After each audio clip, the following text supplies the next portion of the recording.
Kembali di Rakyat Bersuara. Tadi sudah kita dengarkan Mas Roy Suryo dengan segala analisisnya dengan menggunakan apa alat, Mas Roy?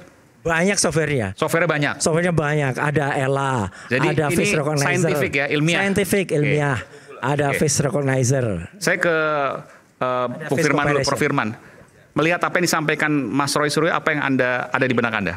Ada tudingan sekaligus bantahan. Silakan. Jadi kita tidak mau membuat ini lebih keruh lagi. Karena Bapak sudah menyampaikan dia akan membawa ini ke ranah hukum. Jadi saat ini hanya saya menyampaikan bahwa nanti kita buktikan di ranah hukum. Jadi saya tidak dalam kapasitas bisa mengkritisi atau menyampaikan apa yang tadi disampaikan sama Mas Bahwa Roy. apa yang disampaikan oleh Mas Roy Suryo, Anda meyakini itu semuanya salah? Bicara salah tidak bukan kapasitas kita yang menentukan. Tentu nanti kan ada orang-orang yang berkompeten di bidangnya, yang memang ditunjuk oleh pengadilan. Masalahnya adalah kita menganalisa, menyampaikan ke publik sesuatu hal yang memang belum terkonfirmasi atau belum ada putusan pengadilannya. Jadi kalau ada suatu hal kita sampaikan, ini tadi edukasi yang ingin disampaikan oleh Bapak adalah ini buat masyarakat. Ini untuk rakyat semuanya. Kalau nanti ada orang menuding-nuding aja gitu, tanpa ada dasar, tanpa ada putusan, sedangkan pihak mungkin pihak terkait aja itu hanya menyampaikan identik, non identik. Nanti baru putusan yang mengatakan ini palsu dan tidak palsu seperti itu. Dan itu di challenge sampai dengan inkrah, nanti sampai dengan di MA. Nah kalau itu belum ada, bagaimana kita mengatakan ini palsu seperti itu? Jadi saya tidak mau lagi membuat lebih keruh karena memang kami melihatnya adalah bahwa ini udah debat kusir. Pokoknya apapun ceritanya begini. Karena kenapa? Ya kalau memang benar kita challenge. Dan oleh karena itu yang akan sedang dilakukan oleh beliau. Challenge-nya hanya di sisi hukum. Kan misalnya nggak mesti sisi hukum. Misalnya, ayo dibuktikan secara teknologi gitu. Misal. Karena teknologi ini kita sama-sama tahu lah. Ada foto lama, tiba-tiba bisa ketawa, bisa pelukan dan sebagainya. Hari ini dipertontonkan di media. Ada foto-foto yang mungkin kita ambil angle, digelapin dikit di sebelah mana, diambil sedikit twist, tidak identik dan sebagainya. Nah, tanpa harus memperkeruh lagi permasalahan, saya pikir ya kita exercise saja. Yuk, sama-sama kita lihat, ya kan? Sehingga nanti sebenarnya intinya adalah menghentikan. Semudah itu sebenarnya. Minta Mas Roy udah nggak ngomong lagi deh, kalau henti ya selesai gitu loh. Tapi kalau terus, ya silakan Jadi kalau Mas Roy hari ini nggak ngomong lagi, nggak akan maju nih? Ya mungkin. Tapi kalau memang itu diteruskan terus, ya gimana menghentikannya? Itu udah tendensi ke personal seperti itu. Dan tidak ada kewajiban Bapak untuk menyampaikan itu. Dan tidak ada kewenangannya siapapun yang menanyakan dia itu untuk dia mengharuskan Bapak menyampaikannya. Itu kan personal banget. Kira-kira begitu? Mau sampaikan? Ya, mungkin saya tambahkan sedikit yang Prof ini. Banyak kan masyarakat mengatakan bahwa ini adalah informasi keterbukaan publik ya. Semuanya mengatakan bahwa kenapa sih nggak dibuka. Tapi kita harus ingat bahwa sebenarnya informasi keterbukaan publik ini khususnya mengenai pribadi termasuk yang pendidikan itu dikecualikan.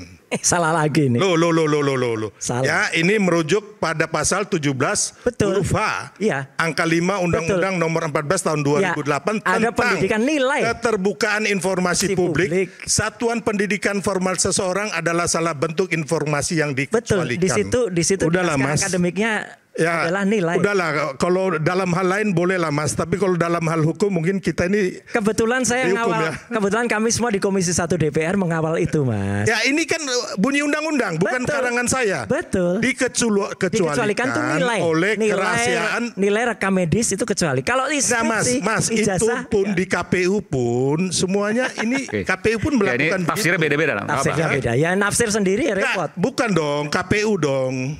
KPU semua menafsirkan kayak begini. Ini Roy Suryo yang menafsirkan sendiri. Oh bukan ya. Saya. Undang-undang menafsirkan begitu. Undang-undang dan kita sudah bangga. Mas. Maaf ya Mas ya. KPU dimanapun melaksanakan undang-undang ini. Bukan saya, bukan Roy Suryo. Kok bisa KPU melaksanakan apa maksudnya? Ya, memang dikecualikan untuk mengenai pendidikan Mas. Oh iya, apa hubungannya dengan KPU? Keterbukaan publik itu. Bentar. Apa hubungannya dengan KPU? Loh, KPU kan memverifikasi semuanya nih. Ya. Iya. Ya, ini kan nggak melibatkan KPU. Diberikan informasi ke publik oleh KPU nih, ya kan? Tapi masalah pendidikan tidak boleh kecuali yang bersangkutan itu yang mengeluarkan. Benar nggak, saudaraku? Itu Mas Roy. Iya, undang-undangnya sih membolehkan saja orang mau menunjukkan skripsinya. Oh, nggak bisa kecuali yang bersangkutan menginginkan. Ya nggak apa-apa. Nanti kita challenge di Komisi Informasi Pusat. Kayak ITB kemarin juga bertahan dengan Sirekap. Saya kan hanya berpatokan undang-undang itu Mas Roy. Ya, undang-undang gitu bicaranya begitu Mas. Oke, baik. Saya benerin supaya ada ini salah. nanti debat kusir karena ada tafsir. Saya ingin ke Pak Rizal dulu. Pak Rizal, Anda sempat bertemu Pak Jokowi pada waktu di Solo. Ketemu ya. Anda bisa ceritakan pada waktu itu suasananya, komunikasinya, pembicaraannya, silakan. Ya, artinya kita datang untuk dua hal. Pertama, Anda demo tapi kan sana waktu itu. Ya, kan bahasanya awalnya silaturahmi, ya kan? Oh, mau silaturahmi. Silaturahmi satu, yang kedua konfirmasi, gitu kan, mengenai ijazah. Itu dua misi, gitulah, gitu kan? Karena selama ini kan Pak Jokowi juga didatangi banyak orang dan menerima itu yang datang. Nah, tapi saya harus fair juga. Waktu itu kan banyak, tapi seperti demo, teriak dan lain sebagainya, betul ya?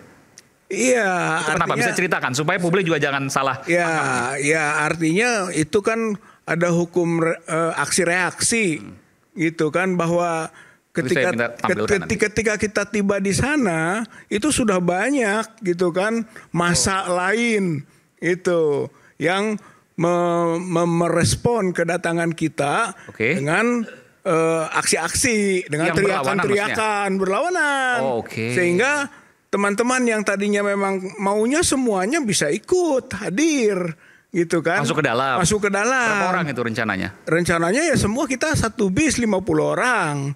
Gitu kan. Kalau bisa semuanya, karena kita punya misi tadi kan, silaturahmi sekaligus ingin melihat dokumen yang berhubungan dengan ijazahnya Pak Jokowi. Dari awal begitu. Ketemu dengan Pak Komisaris nggak? Ya gini, saya kan betulkan sedikit Pak. Demonya lagi jam kerja, kan? Saya ada di tempat. Kalau yang teriak-teriak itu dari pihak Bapak. Ini saya buktikan dengan membawa megapon dan teriak adili Jokowi, terus kapasitas komisaris di sana apa ya? Tukang komisaris BUMN. Saya ketua Solidaritas Merah Putih. Ya, iya, tapi kan komisaris hanya 5 tahun, Bos. Besok diambil juga nggak ada masalah. Kau nggak usah ngomong kayak gitu. Itu sekarang masih komisaris. Saya ketua Solidaritas. Kalau menurut saya awalnya begini ya, Pak. Gini dulu. Bang. Nggak, saya juga bisa mengatakan bahwa awalnya orang Anda membawa megapon, Bang. Teriak-teriak sana. Bilang Adili Mulyono tukang tipu, penghancur bangsa, pembohong, pengkhianat, maling kundang, masuk neraka. Itu orang-orang Abang. Iya, nanti dulu. Ini saya kasih tahu, saya ada di tempat kejadian. Sebelum itu kita ketemu dengan Polres dulu. Makanya kita ketemu dulu dengan Polres. Jadi gini, ketika Abang mereka diterima 4 orang, orang-orang Abang tuh di luar masih teriak. Gitu. Loh, saya di sana kok gimana? Bohong gimana? Buktinya bawa megapon, bawa ini Adili Jokowi. Saya ada di sana kok. Siapa yang teriak? Nggak ada saya teriak. Ngomong itu. Nggak ada. Ada videonya nggak? Ya, cari ya. Nggak, saya kasih mic, tapi jangan ngomong yang di luar etika. Silakan. Ya, saya bisa klarifikasi, Pak. Anda mau ngomong, silakan. Ya, untuk melengkapi, Abang ini ketika kita di barisan terdepan, dia marah-marahi kami dengan bahasa yang cukup kasar. Akhirnya akan timbul chaos, saya mencegah itu. Jadi dengar dulu, orang-orang kamu yang maki-maki. Kami dulu ngomong. Sebentar, Bang. Sampai pada ada video, Abang tarik itu. Ya, kalau itu benar, kalau itu benar. Apa? Jangan sok jago lah. Kita udah di lapangan juga. Kalian yang so jago. Oh, Abang bahasa Abang kasar sekali saat itu. Kalian yang bilang tangkap Jokowi, adili Jokowi. Jokowi masuk neraka. Kalian yang ngomong. Emang Jokowi, Pak, banyak masalah hari ini harus diadili. Abang terlalu. Kalian yang so jagoan, tahu nggak? Oke, baik. Kau yang so jagoan. Abang mau main sama kita. Abang dulu. Boleh kita mau main sama kita. Ayo. Oke. Udah, Bang. Oke, kita kembali ke sini lagi. Ayo. Saya ke Pak Rizal. Udah. Silakan Pak. Ya, waktu kita ada papanya kalian, tahu nggak? Udah, Bu. Udah. Jangan terpancing, oke. Kalau kalian kemarin kan mau menunggu sampai besok lagi. Ya, mereka ini mau sampai besok lagi, ya, habis itu mereka kabur. Oke. Baik. Kalian kabur kok, ngomong kosong banyak kalian. Oke. Silakan Pak Rizal. Ya, silakan. pada jagoan kalau udah. jangan kabur kemarin. Oke. Udah. Oke, nanti. Ya, oke, udah. Kau udah berapa banyak galang, nggak ada papanya kau. Oke. Oke, baik. Silakan Pak Rizal. Soal Sudah. Baik, isu hangat kadang bikin penat, apalagi kalau tidak bisa mencerna dengan cermat.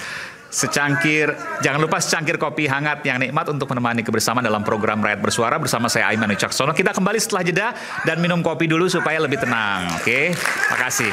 Udah.